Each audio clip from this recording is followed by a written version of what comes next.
Hello guys, channel knowledge for में आपका स्वागत है। इस वीडियो में हम कक्षा 12वीं की भूगोल का खंड बा भारत लोग और अर्थव्यवस्था के अध्याय 1 जनसंख्या वितरण, घनत्व वृद्धि और संगठन के उन महत्वपूर्ण प्रश्नों को हल करेंगे जो प्रश्न बैंक 2022-2023 में दिए गए हैं। तो चलिए देखते हैं। प्रश्न नंबर 1 है, सही विकल्प लिखिए। निम्नलिखित में से किस प्रदेश की जनसंख्या सर्वाधिक है? ऐसा कौन सा प्रदेश है जिसकी जनसंख्या सबसे ज्यादा है? तो वह देश है उत्तर प्रदेश। ठीक, तो इसका सही उत्तर हो जाएगा बा, उत्तर प्रदेश। भारत का जनसंख्या घनत्व 2011 की जनगणना अनुसार है। तो भारत का जनसंख्या घनत्व पूछा है।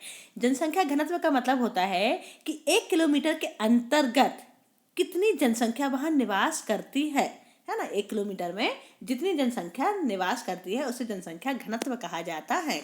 तो पूछा गया है कि 2011 में भारत की जनसंख्या घनत्व कितना था। तो भारत की जनसंख्या घनत्व 382 व्यक्ति प्रति वर्ग किलोमीटर था। निम्नलिखित में से किस प्रदेश का जनसंख्या घनत्व सबसे कम है? सबसे कम जनसंख्या घनत्व पूछा गया है, किस प्रदेश का है? तो अरुणाचल प्रदेश वह प्रदेश है जिसकी जनसंख्या घनत्व सबसे कम है। दिल्ली का जनसंख्या घनत्व है, दिल्ली की जनसंख्या घनत्व 11,297 व्यक्ति प्रति वर्ग किलोमीटर है। मतलब 1 किलोमीटर में 11,297 व्यक्ति निवासरत हैं। भारत की जनसंख्या वृद्धि दर है, भारत की जनसंख्या वृद्धि दर 1.64% है। राष्ट्रीय युवा नीति का शुभारंभ हुआ है, राष्ट्रीय युवा नीति का शुभारंभ फरवरी 2014 में हुआ है। द्रविड़ वर्ग, सॉरी यहाँ पर गलत है, यहाँ पर आप सुधार लीजिएगा, द्रविड़ मत पढ़िएगा, यहाँ पढ़िएगा आप लोग दादरी वर्ग संबंधित है। तो दादरी वर्ग किससे संबंधित है? दादरी वर्ग द्रविड़ से संबंधित है। इसका सही उत्तर हो जाएगा द्रविड़। आधुनिक भारत में कितनी भाषाएं अनुसूचित हैं? आधुनिक भारत में 22 भाषाएं अनुसूचित हैं। सिख समुदाय का केंद्र है, सिख समुदाय का केंद्र दिल्ली है। पंजाब है, हरियाणा भी है, लेकिन यहाँ पर पंजाब हरियाणा नहीं लिखे हैं, इसलिए हम यहाँ पर उत्तर लिखेंगे दिल्ली है। प्रश्न दूसरा है, रिक्त स्थान की पूर्ति कीजिए। जनसंख्या वितरण को प्रभावित करने वाला सबसे प्रबल कारक खालिस्तान है, जलवायु है। मध्य प्रदेश में जनसंख्या घनत्व खालिस्तान है 236 है। मध्य प्रदेश की जनसंख्या खालिस्तान लगभग है। मध्य प्रदेश की जनसंख्या 7,25,97,565 है। तो आप 7 करोड़ लिख सकते हैं। सन 2011 की जनगणना के अनुसार भारत की जनसंख्या खालिस्तान है। 2011 की जनगणना के अनुसार भारत की जनसंख्या 121.01 करोड़ है। पश्चिम बंगाल का जनसंख्या घनत्व कितना है? पश्चिम बंगाल का जनसंख्या घनत्व 1029 है। श्रमजीवी जनसंख्या को खालिस्तान वर्गों में विभाजित किया जाता है, 3 वर्गों में विभाजित किया जाता है। खालिस्तान क्षेत्र द्रविड़ भाषी का निवास है। द्रविड़ क्षेत्र जो दक्षिणी साइड है ना, तो वह द्रविड़ भाषी का निवास क्षेत्र है। भारतीय यूरोपीय खालिस्तान कहलाए, भारतीय यूरोपीय आर्य कहलाए। चीनी तिब्बती खालिस्तान परिवार के हैं, चीनी तिब्बती किरात परिवार के हैं। दमन व दीव में श्रमजीवी जनसंख्या खालिस्तान प्रतिशत लगभग है। दमन व दीव में 49.9 श्रमजीवी जनसंख्या का प्रतिशत पाया जाता है। प्रश्न तीसरा है, सही अथवा गलत बताइए। भारत में जनसंख्या वृद्धि वार्षिक जन्म दर और मृत्यु दर तथा प्रवास की दर के कारण हुई है। सत्य है। कुल जनसंख्या व निवल कृषित क्षेत्र का अनुपात कृषि घनत्व कहलाता है। असत्य है। क्या कहलाता है? तो कायिक घनत्व कहलाता है ना। ये जो दिया है ना यहाँ पर कृषि न लिखा, अगर कायिक लिखा होता तब सही होता, लेकिन कृषि घनत्व लिखा इसलिए असत्य हो जाएगा। मुख्य श्रमिकों का कार्य दिवस 100 दिनों का होता है, यह असत्य है ना। मुख्य श्रमिकों का कार्य दिवस 100 दिन नहीं, उससे अधिक होता है। दिल्ली राज्य सिख धार्मिक समुदाय का संकेंद्रण राज्य है, सत्य है। भारत में श्रमिकों सीमांत और मुख्य का अनुपात 60% है, तो यह असत्य है। 1991 2001 की तुलना में 2001-2011 की दशकीय वृद्धि दर का प्रतिशत आंध्र प्रदेश में सबसे कम था। सत्य है। गोवा में श्रमजीवी जनसंख्या का अनुपात लगभग 50% है। असत्य है। ईसाई जनसंख्या मुख्यतः नगरीय क्षेत्रों में निवास करती है। असत्य है। ग्रामीण क्षेत्रों में निवास करती है ना। महिलाओं की चतुर्थ सेक्टर में सहभागिता अधिक है। असत्य है। प्राथमिक सेक्टर में 3.8% श्रमिक घरेलू उद्योगों में लगे हैं। यह सत्य है। अब आता है प्रश्न चौथा, सही जोड़ी बनाइए। तो खंड ए और खंड बी को देख लीजिए। पहला दिया हुआ है सर्वाधिक जनसंख्या वाला प्रदेश। तो सबसे ज्यादा जनसंख्या वाला प्रदेश तो जानते हैं ना आप लोग, कौन सा है? उत्तर प्रदेश। सबसे कम जनसंख्या घनत्व वाला प्रदेश, तो सबसे कम जनसंख्या घनत्व वाला प्रदेश जो है वह है अरुणाचल प्रदेश। सबसे कम क्षेत्रफल वाला राज्य, कम क्षेत्रफल मतलब छोटा है, छोटा सा कौन सा राज्य है सबसे छोटा? पूरा भारत के जब नक्शे को आप देखते होंगे तो सबसे छोटा राज्य कौन सा होता है? गोवा, है ना। इसका उत्तर हो जाएगा गोवा। सर्वाधिक जनसंख्या वृद्धि वाला प्रदेश वह उत्तर प्रदेश है। और दूसरा कम जनसंख्या वाला प्रदेश, दूसरा कम बोला गया है। पहला कौन सा था? उत्तर प्रदेश था। दूसरे नंबर पे कौन सा आता है? महाराष्ट्र आता है। तो इसका सही उत्तर हो जाएगा महाराष्ट्र। अब है प्रश्न पांचवा, एक शब्द एक वाक्य में उत्तर दीजिए। जनसंख्या के कायिक घनत्व का सूत्र लिखिए। कायिक घनत्व, है ना। तो कायिक घनत्व बराबर कुल जनसंख्या बटे निवल कृषित क्षेत्र है।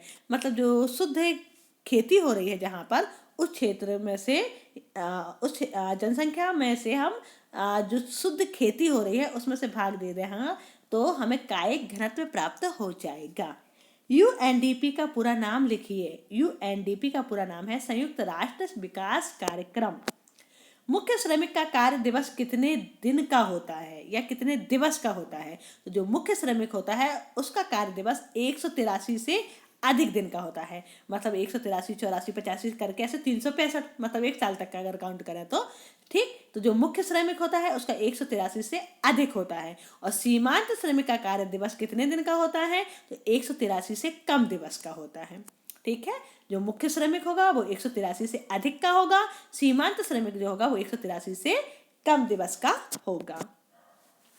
सीमांत श्रमिक किसे कहते हैं? जो श्रमिक 183 से कम दिनों तक रोजगार पाते हैं, अर्थात 6 माह से कम कार्य किए हों, उन्हें सीमांत श्रमिक कहते हैं।